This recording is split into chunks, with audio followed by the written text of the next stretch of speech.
My older brother has a lot of stepkids. His wife, Tori, has 2 kids from her first marriage, then a son. Liam, who is 15 years old from a random hookup, and 1 more kid from a long-term relationship. My brother has a daughter as well. From what he tells me, Liam is the only one without an active dad, and the only one that lives with them full-time, as my biological niece primarily lives with her mum. I assumed Liam living with them full-time meant he would get quite a bit of attention, but my niece told me that they all seem to forget about him. She has told me that her stepmum once said that Liam is the extra and not as cute as her other kids. Apparently it was a joke. Anyways, Tori invited the whole family over for dinner. At one point they told us all to gather round, and Tori told us she's pregnant. Everyone started cheering. I'll admit I was too, but my niece drew my attention to Liam, who started crying and walked off. Niece and I followed him, and when I asked him if everything was okay, he started crying in my arms. I felt so terrible. My niece then took him out for ice cream to cheer him up while I went back to the others. They were all very preoccupied, and my brother started talking to one of our nephews, not Tori's kids. This nephew then tells us that while he did not make a team, Liam did. My brother was quite surprised because he's a huge fan of this sport and had no clue Liam was interested, as he always thought he was a quieter, nerdy kid. This nephew sort of laughed and said Liam is not a quiet, nerdy kid. The opposite, actually. He's very popular at school. After finishing his conversation with the nephew, he approached me and said, "Maybe nephew's confused. Liam's not that type of kid." I asked him what kind of kid he thinks Liam is. My brother said that he doesn't talk to Liam much, but according to Tori, he's socially awkward, sensitive, and a little needy. Tori overheard and was like, "Liam, is he bothering you? Next time he tries to talk to you, run, or else he'll never leave you alone. He really is needy." I couldn't believe what I was hearing, especially after how much Liam cried earlier. I told Tori and my brother that they should be ashamed of themselves. I then specifically told Tori that she should have kept her legs closed if she didn't want needy children. Obviously, my brother kicked me out, which I deserved, but Tori is furious and keeps sending me messages about how rude I am and how I don't know anything about her, etc. I even got yelled at by my mum. I sincerely believe they're all fricked in the head. Am I the idiot? Edit. Tori has 4 kids. The 2 eldest have the same dad, who is very involved. Liam's dad is a deadbeat, and the 4th child has a different but also very involved dad. My niece, my brother's kid, and the new baby, my brother and Tori's kid, make the total number of kids 6. I just realised how terrible the formatting is. I apologise and hope this clears it up. Edit. I am not giving my brother a free pass. I believe he's a freaking idiot, and the fact that he doesn't know shoot about his stepson is terrible. Yes! I yelled at Tori mostly because she's the one who kept calling her own son needy. She's the one who told me to run away from him if he talks to me. That is why I yelled at her specifically. Now for a few comments before the update. Comment 1. Your niece is a gem for noticing and telling you about Liam's treatment. You need to sit down with your brother and Amp's sister-in-law, maybe with your niece there, and tell them what happened at the party. Or at least talk to your brother. I can't believe he is so blind, and Amp doesn't see what happens to Liam in his own house. Can you sound more time with Liam? Poor kid, not the idiot. Comment 2. Poor Liam. He's already neglected by your brother and his mum, and now a new baby will come in and take all the attention. They don't even know he plays sports? I was very much on your side until the legs closed comment. That was an AH thing to say. Also, you said lots of stepkids, but I only read 2. Gotta go with everyone sucks here, because it's a bit of a hot mess. Comment 3. Mostly not the idiot. I think sticking up for the kid and bringing it to their attention is great, but practice respond, not react, and choose better ways to deliver the message. Telling someone to keep their legs closed is going to shut the conversation down pretty quickly, thereby not achieving the goal of your conversation. Now for the update. So it's been 6 months since the last time I saw my brother's family. I've been in touch with my niece, keeping tabs on Liam and the others. She's a good kid, strong for her age. In the meantime, I'd moved to another city and found a decent job, kept my head down and tried not to dwell on the past. It was a random Tuesday when my phone buzzed with a text from my brother. It had been radio silence from him, so it was a surprise to say the least. I was ready to ignore it, thinking it was yet another angry tirade from Tori, but something made me open the text. Need to talk, can we meet at the old cafe? Mark. I was hesitant but agreed. We met up and it was tense at first. Mark looked tired, older. He didn't even try to defend Tori this time, which was a shock in itself. Instead, he started talking about Liam. Liam had been struggling. His grades were slipping, he wasn't eating properly, and he quit the sports team. My brother was worried about him, and for the first time I saw genuine regret in his eyes. He admitted that he and Tori had messed up, that they had been so caught up in their own lives and issues that they had neglected Liam. Mark broke down as he spoke about Liam, about how he wished he could turn back time, be a better parent. I never thought I'd see the day when my hard-headed brother would admit his mistakes. I was both relieved and devastated. My brother asked for my help to try and mend things with Liam, so I went back. When I saw Liam again, he looked as if he'd aged years in the span of months. He was withdrawn, quiet.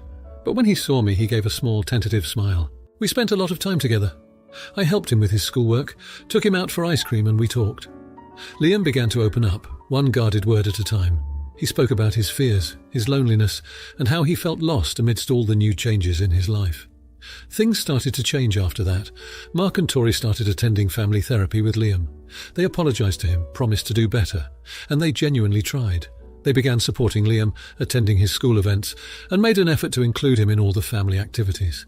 It's not perfect, and I think it will take time for Liam to truly feel like he's part of the family, but there's progress. Things are different now.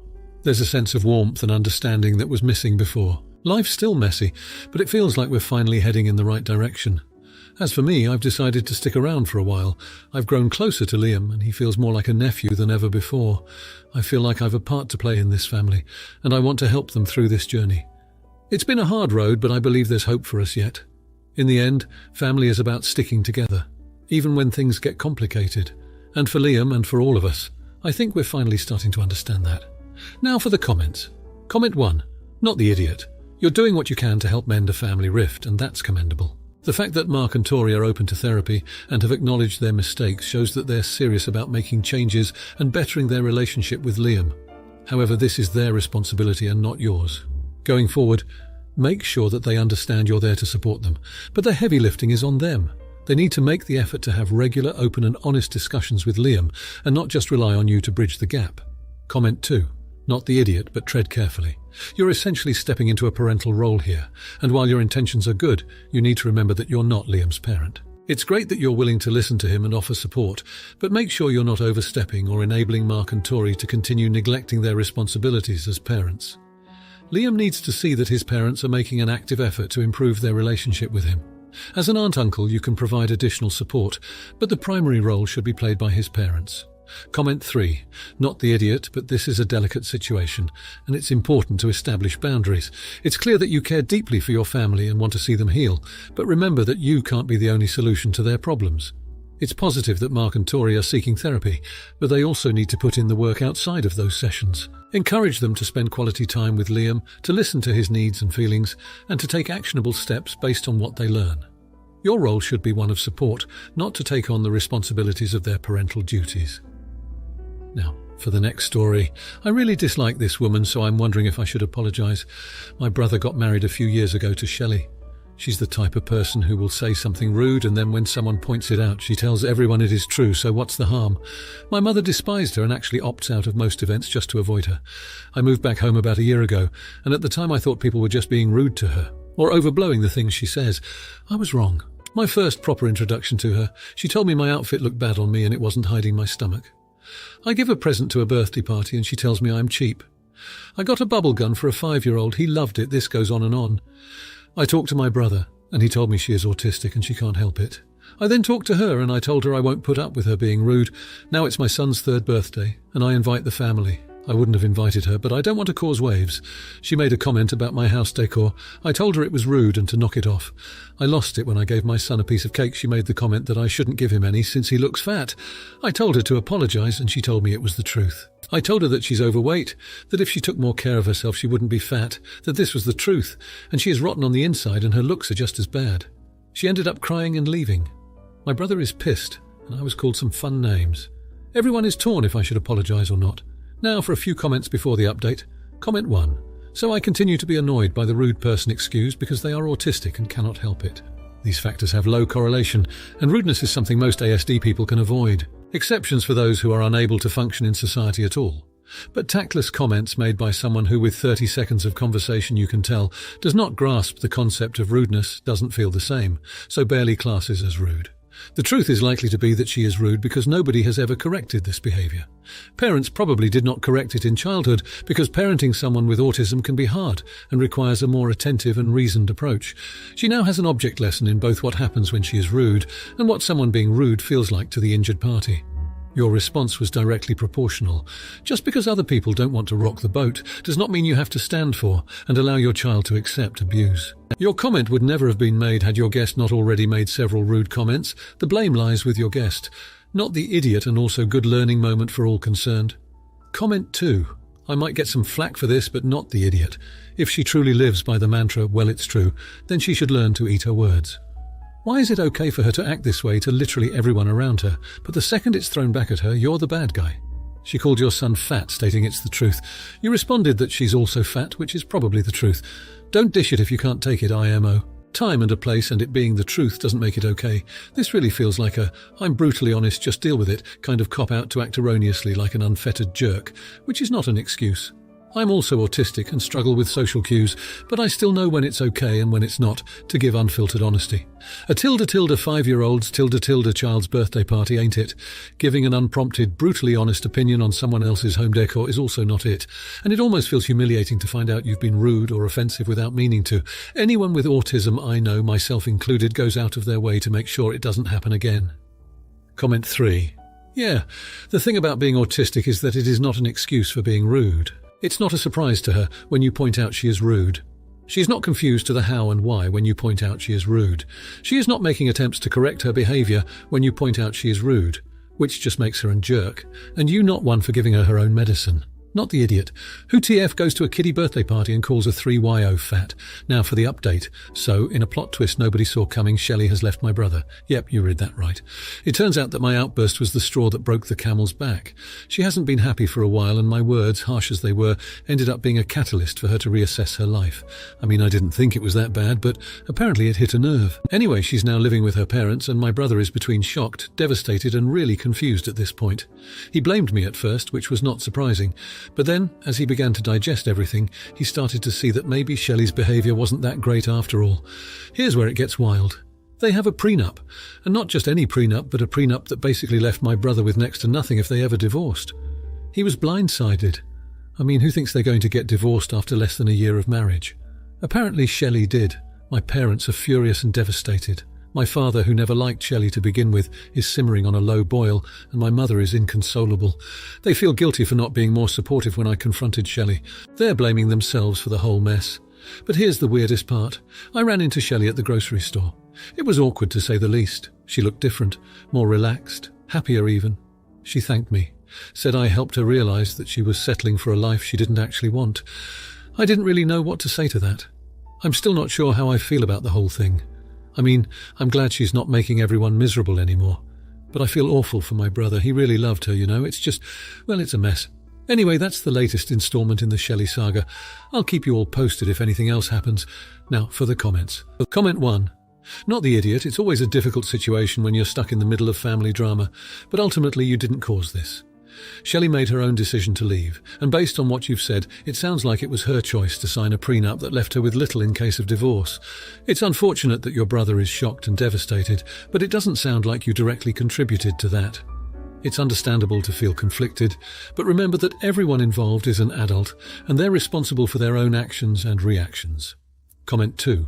Everyone sucks here. It's easy to say that Shelley is the one at fault here for leaving your brother so suddenly, but if her happiness was being compromised, can we truly blame her?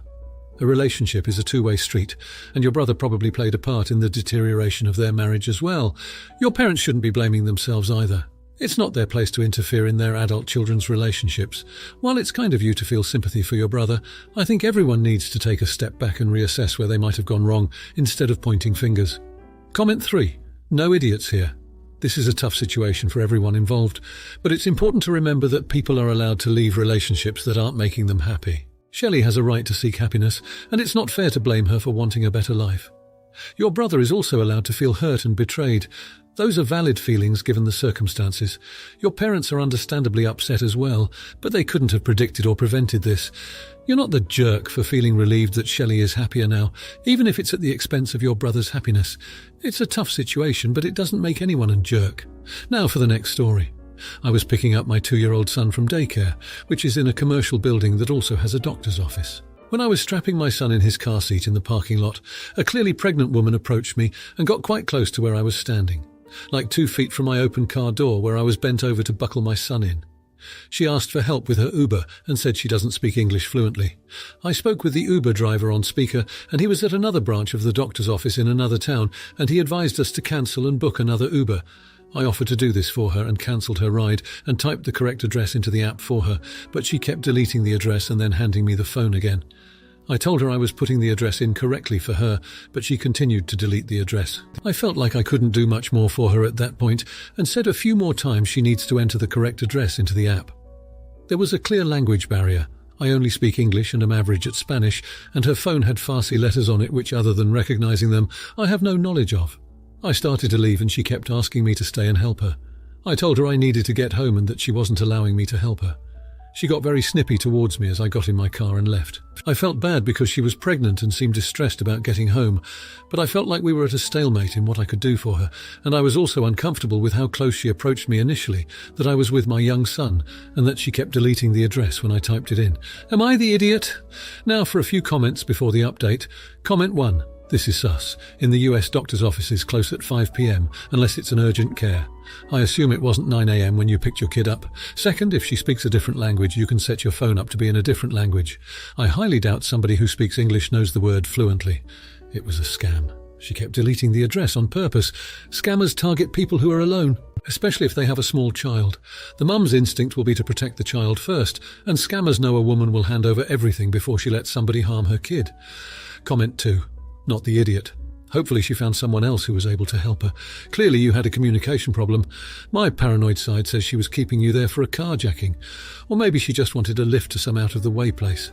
I like to be kind, but this situation makes me feel uncomfortable.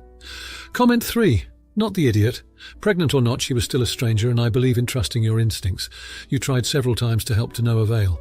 Your priority is to get your own child home safely. She can call someone else. Now for the update. Fast forward 2 weeks, I'm at the same daycare picking up my son again when who do I see?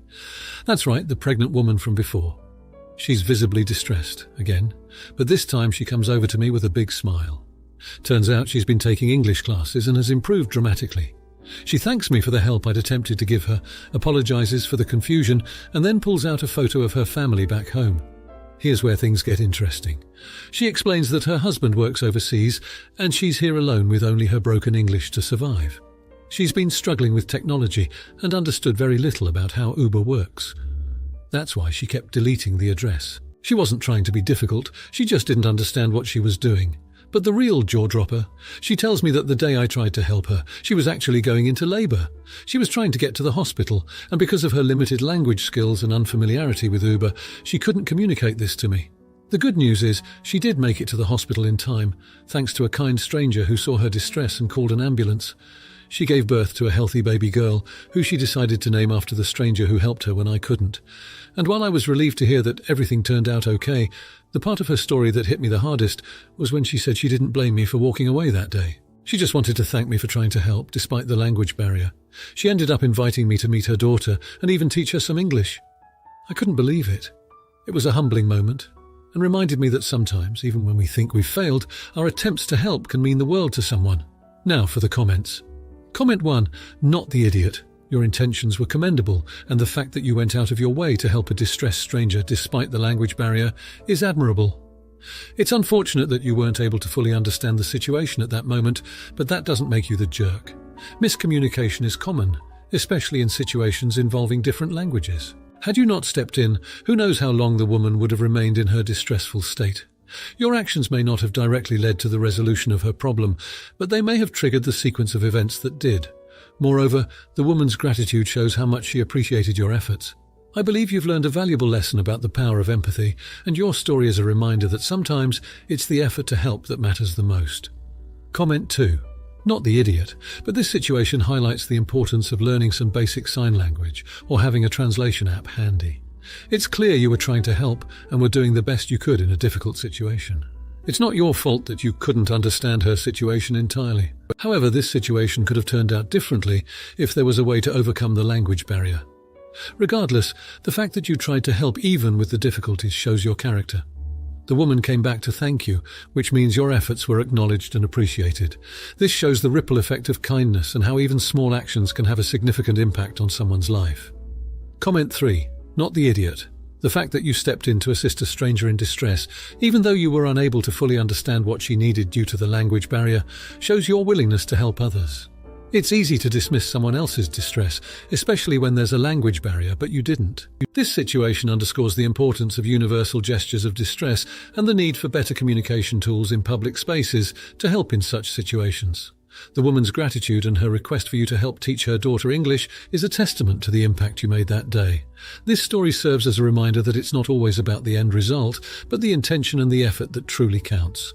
If you like this video, you'll probably like these too. Also, while you're here, please consider subscribing. It's your support that keeps this channel alive and allows me to make better and longer videos. Have a great day.